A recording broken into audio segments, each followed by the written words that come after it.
목소리를 높여달라고 지금 하십니다. 네, 조금 목소리 높일게요. 네. 네. 애들 혼낼 때는 목소리가 높아지는데 다른 얘기할 때는 목소리가 쭉 가라앉아서 한번 세 번째 거 이게 바뀌었네요. 불편해서 아름다운 이라는 이야기를 먼저 꺼낼까 합니다. 불편한 거 싫죠? 모두들 저희 집에 오면 봉사자들이나 새로운 사람들이 처음에 마주치는 모든 것이 불편하다라는 겁니다. 아무래도 미국 가서 여기 와서 보면 어느 집에 가든 뭐 하든 참 잘 돼 있어요. 근데 불편하다라는 게 자꾸만 살아가면서 이렇게 피하고 싶은 것이 되더라고요. 근데 스스로 불편해질 필요가 있어요. 여러분들 사랑한다라는 건 불편함이에요. 편안하게 살고 싶으면 사랑하지 않으면 됩니다. 제가 신부로 사니까 있잖아요.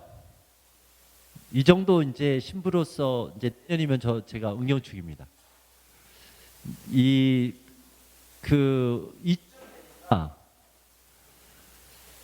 이렇게 결혼해서 사는 사람보다 있잖아요. 제가 훨씬 편하더라고요. 뭐를 하든 옆에 걸리적거리는 게 없어요. 네.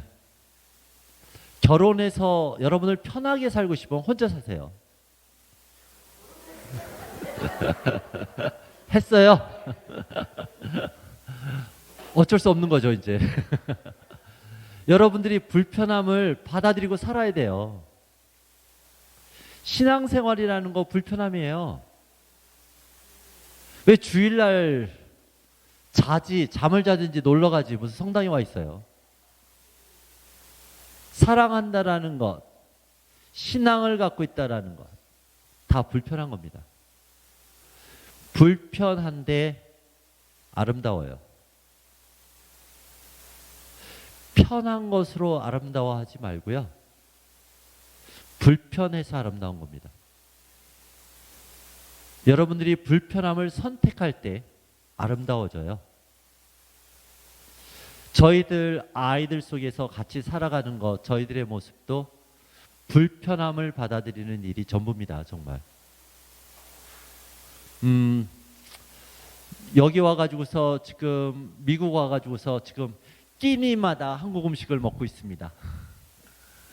거기서는 아이들하고 같이 밥 먹어요. 거기에 한국 식당이 없어서가 아닙니다. 한국 식품점이 없어서가 아니에요. 거기도 5, 6천 명이 살기 때문에 많이 있어요. 있는데 우리 집은 한국 음식을 살 수 없다.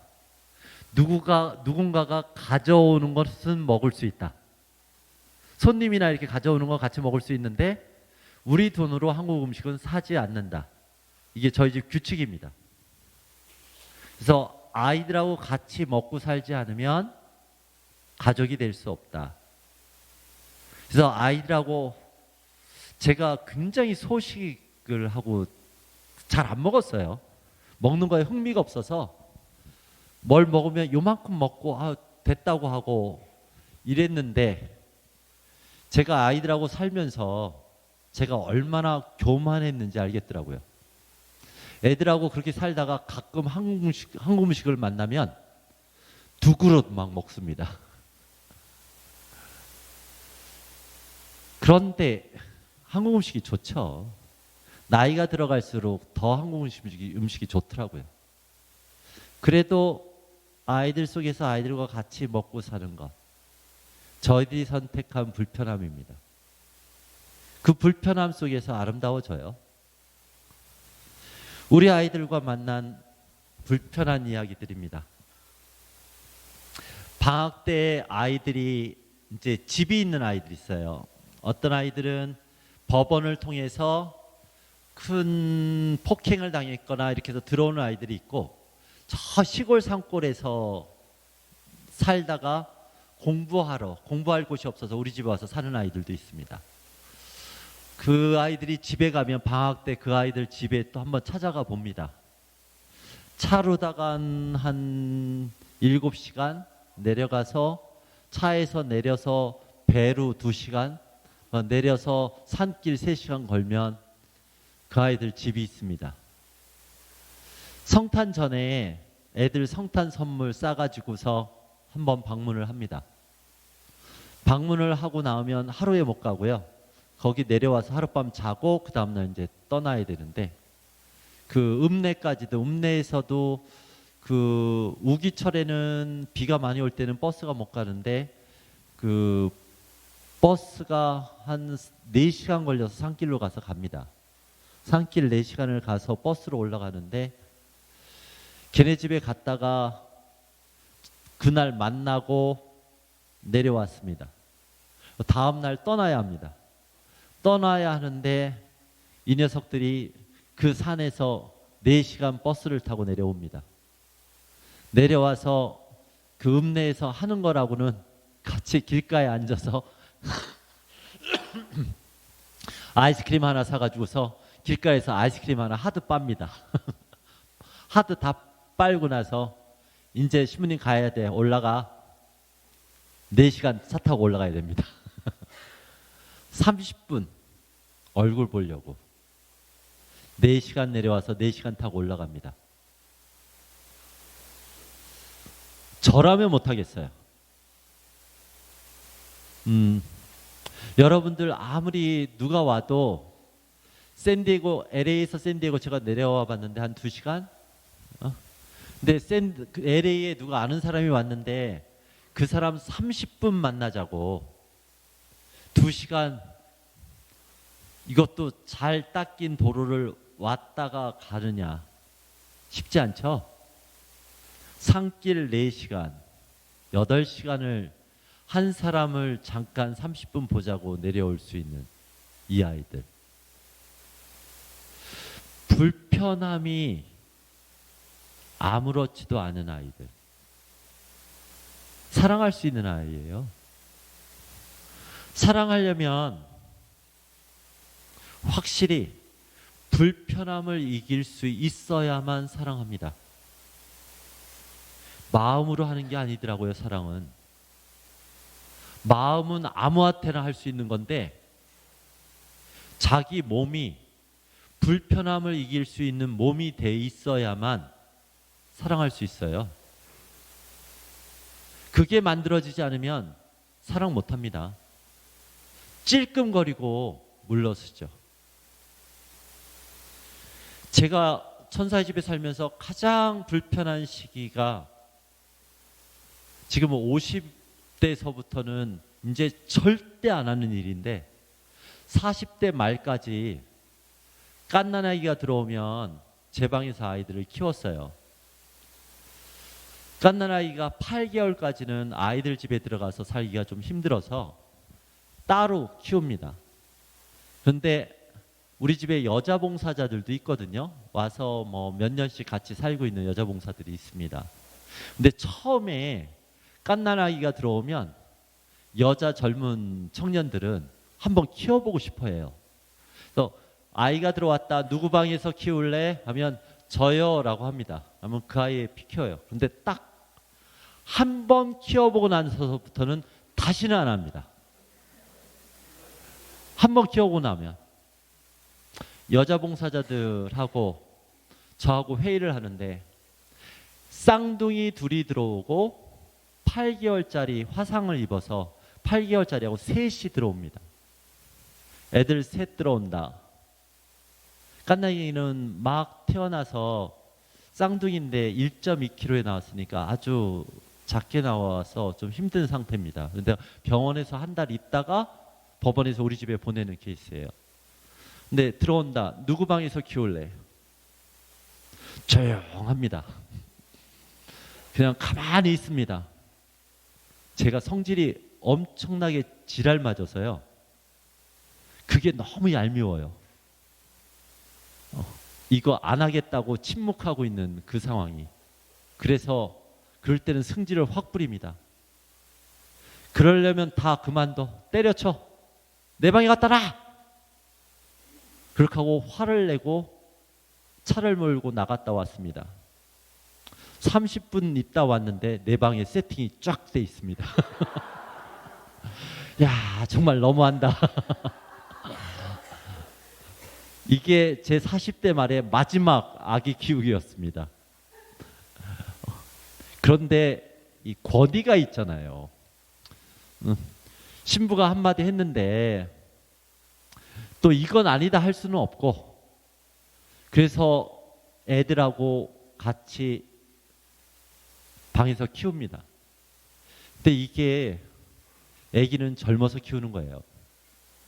나이 들면 밤에 아기 애 우유 줄 때 있잖아, 3온스 눈이 안 보입니다. 거기에 매직으로 꾹 쳐놓고서 그래야 타야 보여요. 그게 3온스짜리가. 밤마다 애들 갓난애기들 3시간마다 일어나서 울면 정말 애 셋이서 그렇게 하고 있으면 미칩니다. 그 8개월짜리는 이제 푹 온잠을 자니까. 근데 쌍둥이 둘은 양쪽에 이렇게 하나씩 우유병 넣어가지고서 물리고 자다 일어나서 딱 한 번 애들이 6시간을 잔 적이 있어요. 전날 손님이 와서 제가 술 먹은 날입니다. 울었는지 안 울었는지 모르겠어요. 그렇게 아이들하고 실갱이했던 그 아이 중에 하나가 들어온 지 한 일주일 지나서 다시 병원으로 다시 돌아갔습니다. 숨소리, 폐가 안 좋아서 숨소리 체크하는데 영 아닌 것 같아서 한 달 병원에 있다 왔는데 영 아닌 것 같아서 다시 보냈어요. 보냈는데 병원하고 계속 통화를 하는데 병원 의사하고 많이 좋아졌다. 2주 지났는데 많이 좋아졌다.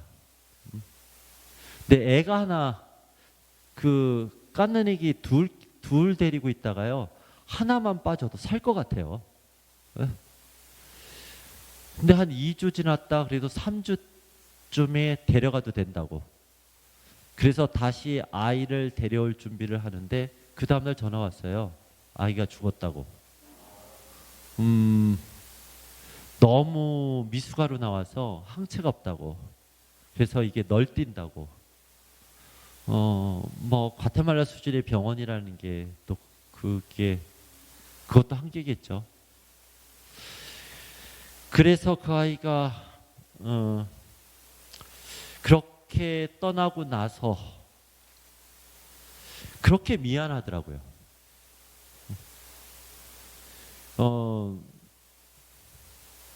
밤에 그거 배고파서 우는 건데 그 일어나면서 정말 좋은 마음으로 활짝 일어난 적이 한 번도 없는 것 같아요. 한숨부터 나오면서 일어나서 그 아이에게 그렇게 우유를 타던, 그거를 그렇게 힘들어하고 불편해했던 그 모습이 되게 미안했어요.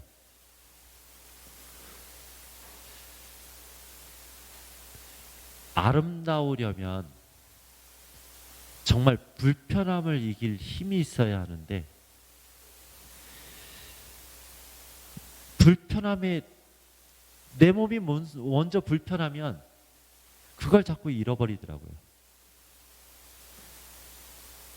아기가 떠나고 나서 정말 미안했습니다. 그리고 불편함을 사랑해야겠다. 불편함을 사랑하지 않으면 정말 아무것도 사랑할 수 없구나. 뼈저리게 배웠어요. 그 아이가 정말 세상을 다시 하느님께 돌아가더라도 그 아이가 마지막 이 지상에서 만났던 그 짧은 시간들이 정말 행복한 마음들을 받고 갔어야 될 텐데, 그 아이가 혹시 불편한 내 짜증 소리만 듣고 간 건 아닐까. 항상 불편하지 못하면 아름다워질 수가 없습니다.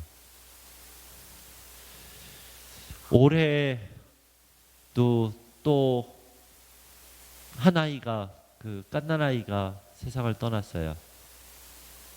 아이가 들어왔는데 입술 파랗고 숨소리 거치고, 이 심장 문제잖아요.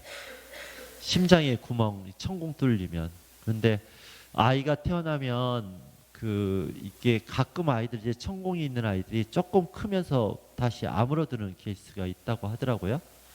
근데 병원에서, 아니 법원에서 수술 날짜도 정하기 때문에 법원에서 수술 날짜가 꽤 시간이, 저 같으면 저거 빨리 수술시키는 게 나을 것 같은데 싶었는데 꽤 늦어졌어요. 그런데 그렇게 늦어질 줄을 몰랐는데, 그래서 제 휴가 날짜하고 얽혀 있었어요.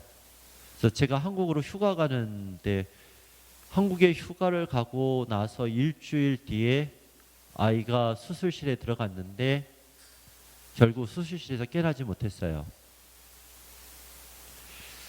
참, 그 아이가 내 자식이었으면 그놈의 법원 명령서 기다리고 있었을까? 어떻게 해서든지 무엇을 했을 텐데. 그리고 저 아이가 정말 내 자식이었으면 저걸 수술실에 들어갈 때 내가 휴가를 갈 수 있을까? 그 시간도 뭐도 그냥 잘 되겠지라고 얘기하는 것은 어쩌면 변명이었을지도 모르겠다. 그렇게 하고 나서 휴가를 갔을 때 아이가 그 세상 떠나고, 집에 있는 봉사자들끼리 아이 그 무덤에 해서 관 짜서 그 아이 묘지에다가 묻고, 참 내가 아직도 더 배워야 할 것, 내 즐거움을 좀 포기하는 거. 정말 저 아이들을 정말 사랑한다면 좀 더 불편해져야 되는데, 항상 이 정도면 됐다라는 이 유혹은 뭘까? 사랑하는 일은 그냥 불편함입니다. 아무래도 여러분들이 돈을 벌고 싶어하고 돈이 소중하다고 여기는 가장 큰 이유는 편안하고 싶어서죠. 근데 편안함이 잘못된 건 아닌데, 편안함이 행복이라고 착각은 하지 말아야죠. 내 몸이 좀 편안하면 그게 곧 행복이라고, 그건 착각이더라고요. 그래서 조금 몸이 편하려고 좋은 집, 좋은 차, 미래의 그 노후 대책, 그런 안정이라는 걸 행복이라고, 안정이나 그런 걸 준비해야겠죠. 그런데 그게 곧 행복은 아니라고요. 편안함이 행복이 아니라, 행복이라는 건 확실히 다른 거예요. 아마 불편할수록 여러분들은 행복해질 수 있어요. 세상에서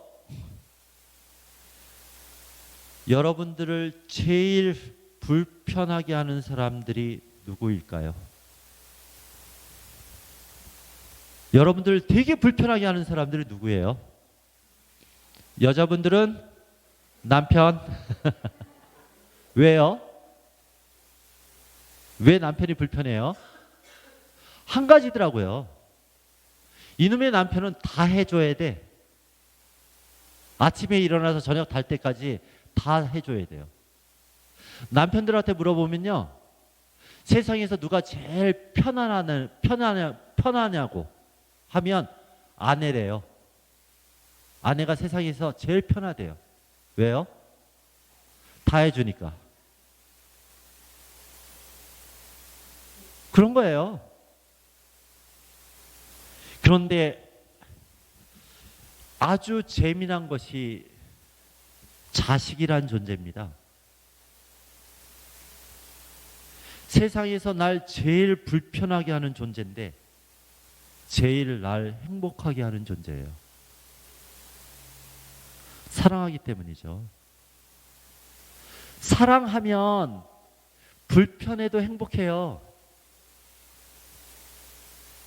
어쩌면 내가 불편해질수록 더 행복해요. 신앙이라는 것도 사실 커다란 불편함입니다. 쉬지 않고 주일에 미사 가는 일도 그렇고, 성당 오면 꼭 누군가를 돕는다고 하는 것도 그렇고, 때 맞춰 기도하는 건, 저는 아직도 기도하는 거 불편해요.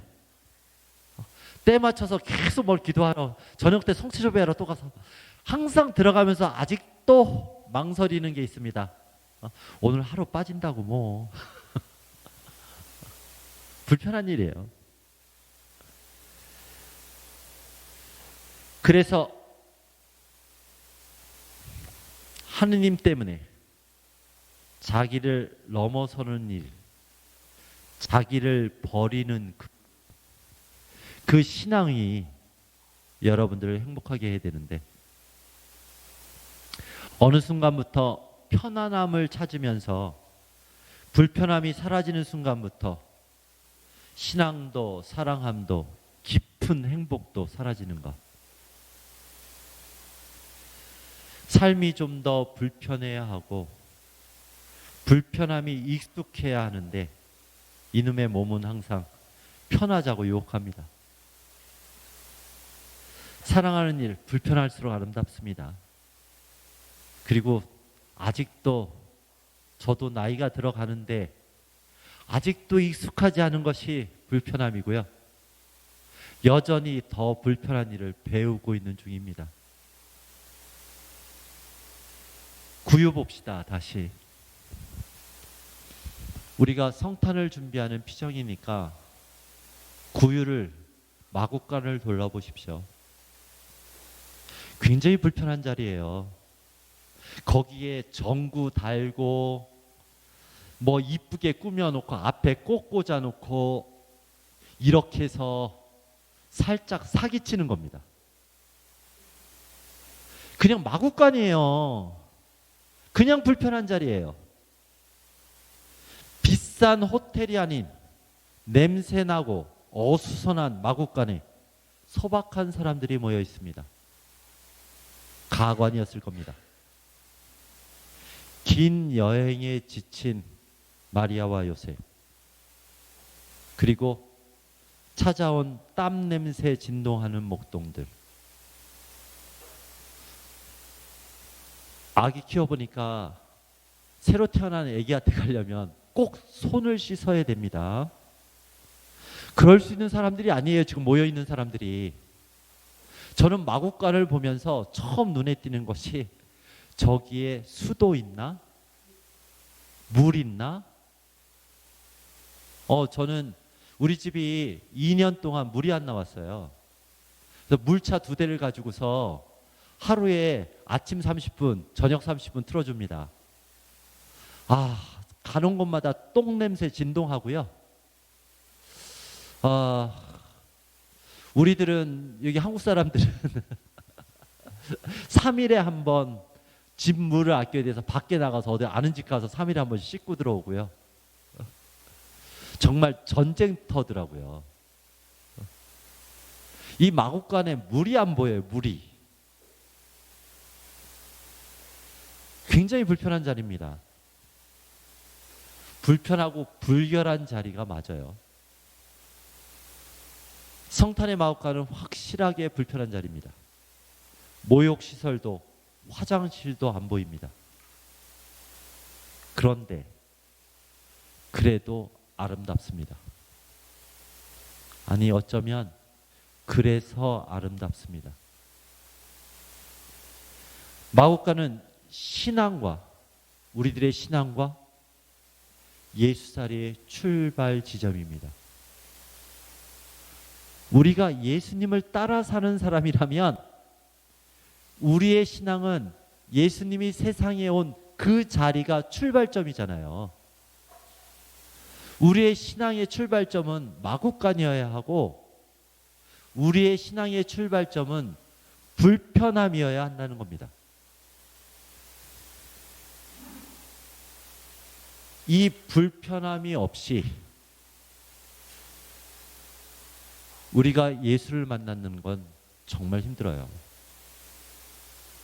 우리가 신앙을 가지면서 자꾸만 도망가고 싶은 건, 예수님께 끝까지 빌고 싶은 건 조금 덜 불편하게 세상 살게 해주세요. 있을 수 없는 일입니다. 이 세상에 오신 예수님이 머무는 자리가 마곡간이었다면 다른 길이 없어요. 불편함에서부터 시작해야 사랑할 수 있습니다. 그렇게 저희들은 불편해서 아름다운 길을 배우고 있습니다. 함께라서 아름다운이라는 이야기를 볼까요? 누군가 함께라서 다행이다. 저희 집에서 쓰여지는 용어가, 항상 입에 달고 살아라 라고 하는 용어가 우리 봉사자들한테는 다행이다라는 말입니다. 이런 거 있어요. 처음에 과테말라에서 애들 만나며 살면서 저도 그랬어요. 어디에 무슨 문제가 있다라고 해서 어느 집이 시골에 찾아갑니다. 근데 찾아갔는데 뭐 집도 있고 뭐 엄마도 있고 애가 조금 공부를 지금 학교를 안 다니고 뭐 좀 잘 못 먹는 것 같고, 하지만 뭐 집도 있고 엄마도 있는데 뭐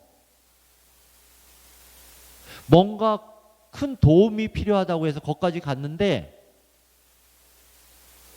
처음 나오는 말이 뭐 됐네.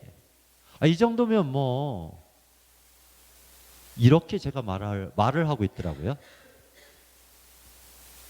어느 순간에 배웠어요. 그런 순간에 내가 써야 될 말은 다행이다. 힘들고 가난하고 아플 줄 알았는데 누가 있구나. 다행이다. 그게 제가 써야 될 언어였더라고요. 힘들어하는 사람 옆에 누구라도 있으면 다행이다 라는 말을 배우고 있습니다. 저희 집에 오래 산 아이들 중에 로시오 베토라고, 지금 꽤 컸어요. 15살, 10살 정도 됐는데 11살? 그 아이들이 7살, 3살에 들어왔어요. 뭐 엄마는 그 여기 미국 불법 입국이요? 그거 한다고 떠났는데 소식 없음. 뭐 나중에 봤더니 돌아가셨더라고요. 그리고 아빠는 뭐 나가서 죽었는지 알았더니 아직도 어디 길거리를 헤매고 쓰러져서 술 마시고 있는 사람이고, 할머니가 이 아이들을 데리고 있었는데, 그래서 그 할머니가 이 아이들을 어디다 팔다가 경찰에 걸렸어요. 이 판다라는 건 위험한 겁니다. 이건 장기 밀매에 관계되는 거기 때문에 그 팔다가 걸렸어요. 그래서 이 아이들이 우리 집에 들어왔습니다. 세상에 둘밖에 없는 아이들인데 아주 작은 일을 하나 마음에 안 들면 서럽게 웁니다. 근데 누구나 나는 아이들이 울면 엄마를 찾으면서 우는 것이 당연한 건 줄 알았어요. 근데 이 아이는 3살짜리가 울기 시작하면 누나가 로시오인데 러시아 하고 웁니다. 그러면 어디서 번개처럼 나타나서 둘이 꼭 끌어안고서 경계합니다, 주위를. 이 아이들을 보면서 함께라서 다행이다. 정말 세상에서 혼자가 아니라서 참 다행이다.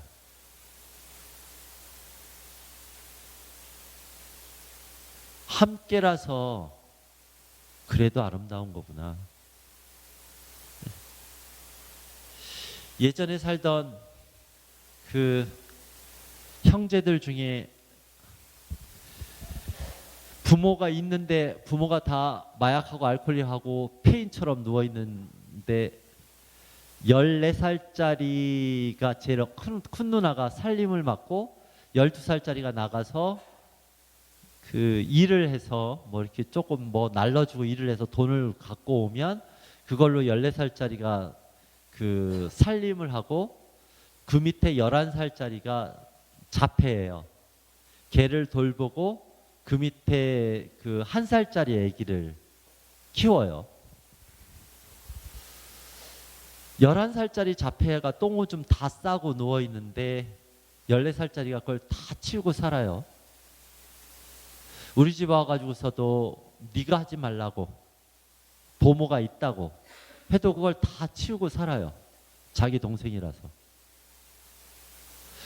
걔 율리사라는 그 아이를 어디 여행을 좀 바닷가에 가는데 여행을 보내려고 갔다 오라고 하는데 끝까지 못 떠나요.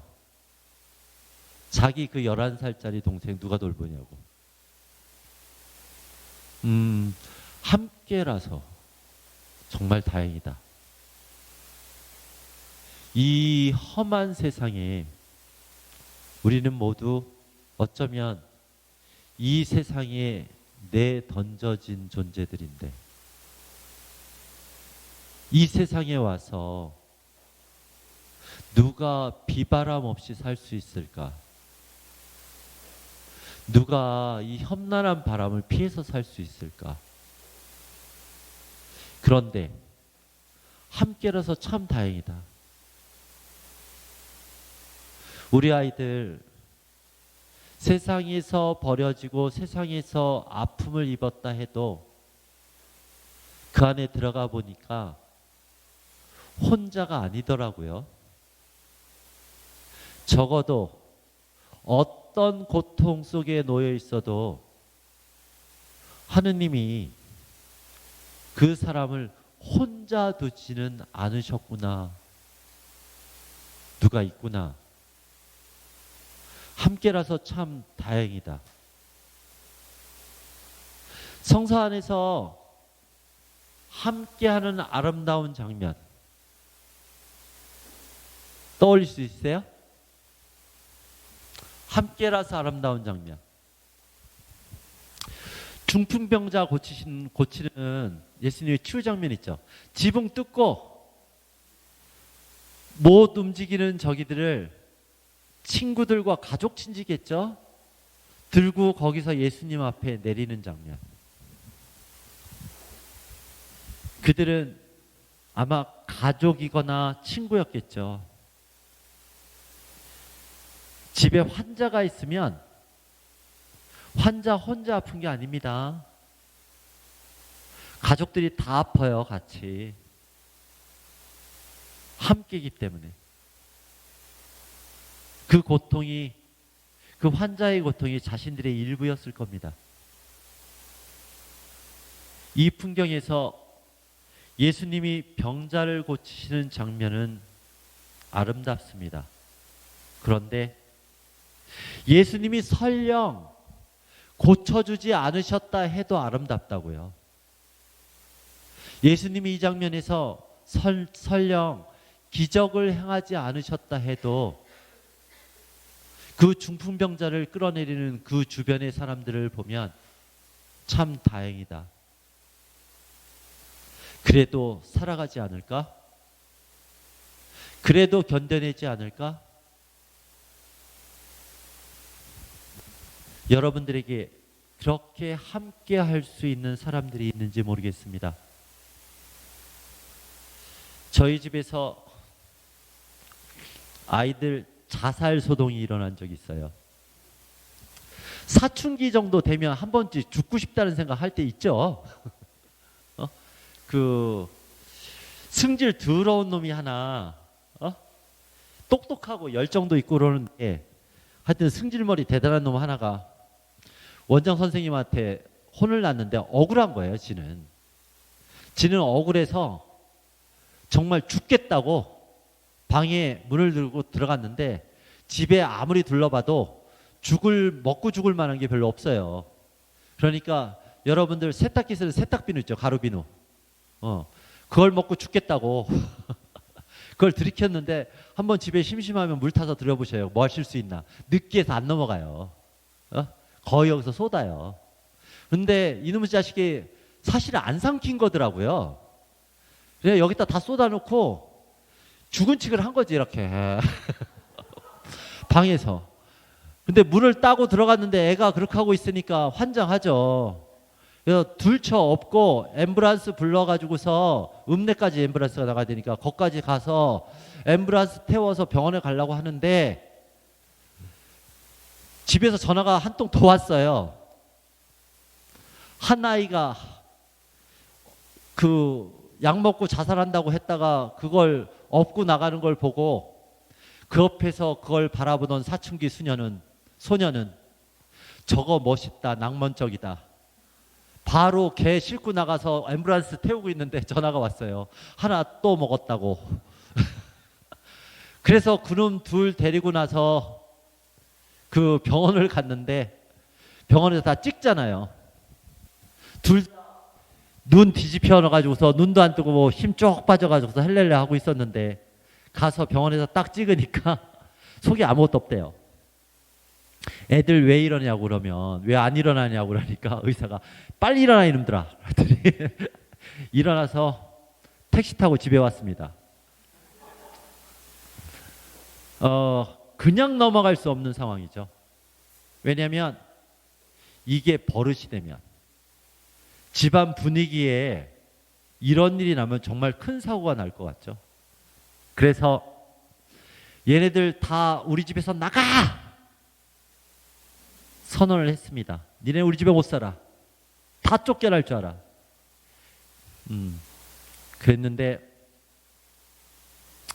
눈치 없는 우리 원장 선생님이 이거는 정신 차리란 얘기지 내쫓으란 얘기는 아니거든요. 눈치 없는 원장 선생님께서 바로 그 다음날 하나의 친척을 찾아가지고 데려가라고 하나를 빼버렸어요. 이것도 화가 나 있었어요.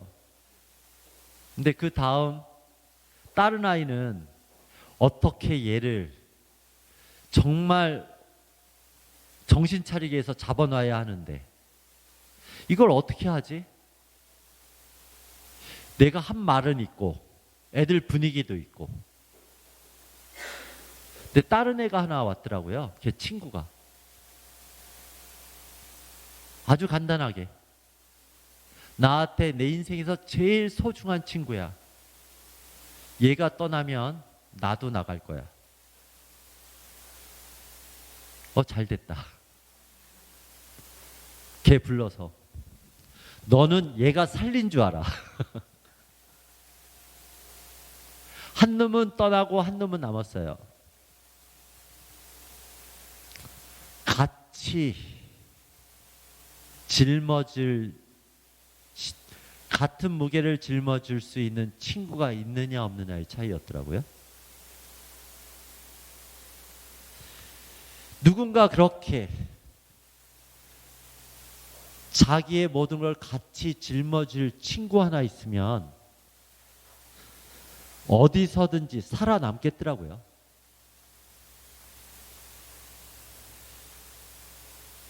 성소 안에서 또 오버랩해서 봅시다.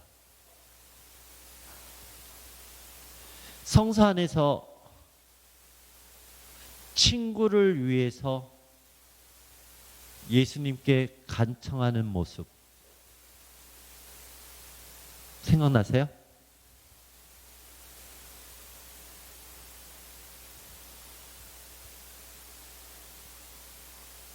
백인대장 이야기 아세요?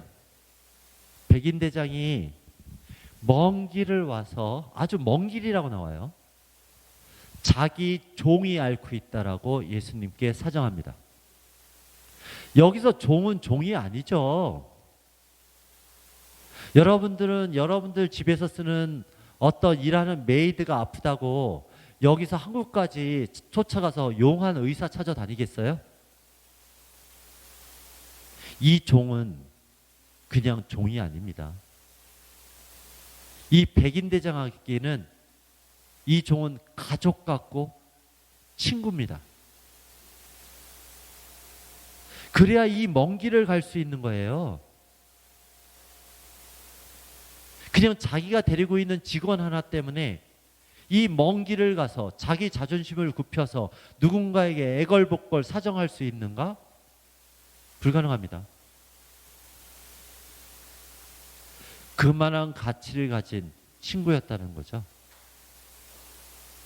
종의 친구를 위해, 종의 치유를 위해 그 먼 길을 와서 청하는 백인대장을 보면 종은 그에게 단순한 종이 아니었습니다. 소중한 친구였던 겁니다.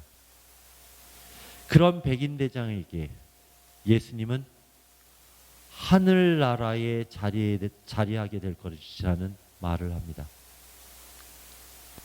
사람의 관계가 하느님의 관계로 나아가고 있어요. 백인대장과 종의 관계가 지금 하느님과 백인대장의 관계로 나아가고 있다고요. 여러분들이 진실한 친구를, 진실한 사람을 여러분들 가족처럼 아끼는 누군가가 있다면, 그 사람과 함께하고 있다면 그 관계는 하느님께 갑니다. 한 사람과의 진실한 함께함은 하느님과 함께하는 겁니다. 그래서 아름답습니다.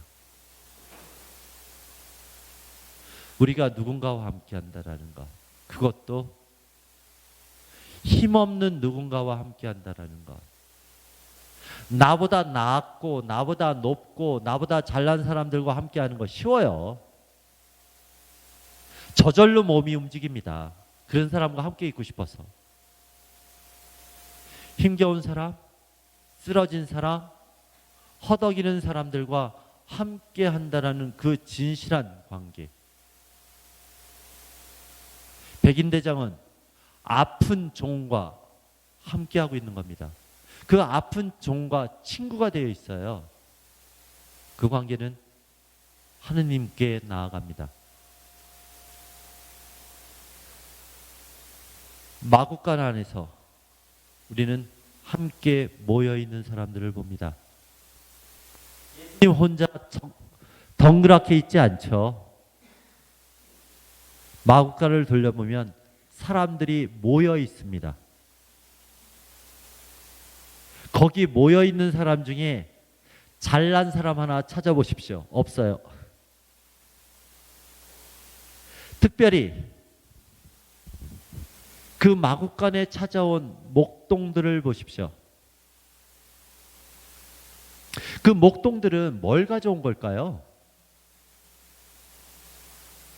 동방박사들은 황금, 유향, 모락 선물 딱 챙겨서 그래도 올리잖아요.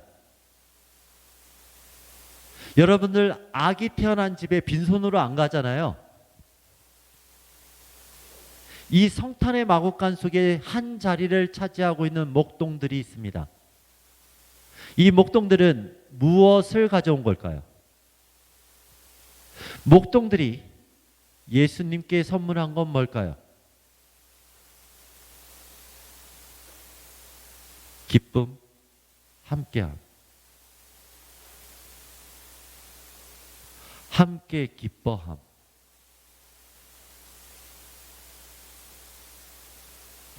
어쩌면 가장 큰 선물을 드리고 있습니다. 무엇을 가져오는 것이 아니라 함께 한다라는 것. 그저 사랑은 함께 하는 겁니다. 함께 해야 함께 아프고 함께 기뻐하고 함께 느낄 수 있는 것. 함께 하는 거죠. 사람이 사람과 함께 하는 자리입니다. 사람이 하느님과 함께 있는 자리예요. 하느님이 또 사람과 함께 있는 자리입니다. 성탄의 막국가는 사람과 하느님이, 사람과 사람이 함께 있는 자리입니다. 사람과 함께 있는 것은 하느님과 함께 있는 거고요. 하느님과 함께 있는 사람은 사람과 함께 있습니다. 함께라서 아름답습니다. 함께라는 자리에서 여러분들은 아름다움을 보게 될 것입니다. 그 아름다움 속에서 복음을 만나게 된다는 거죠. 잠시 5분만 쉽시다.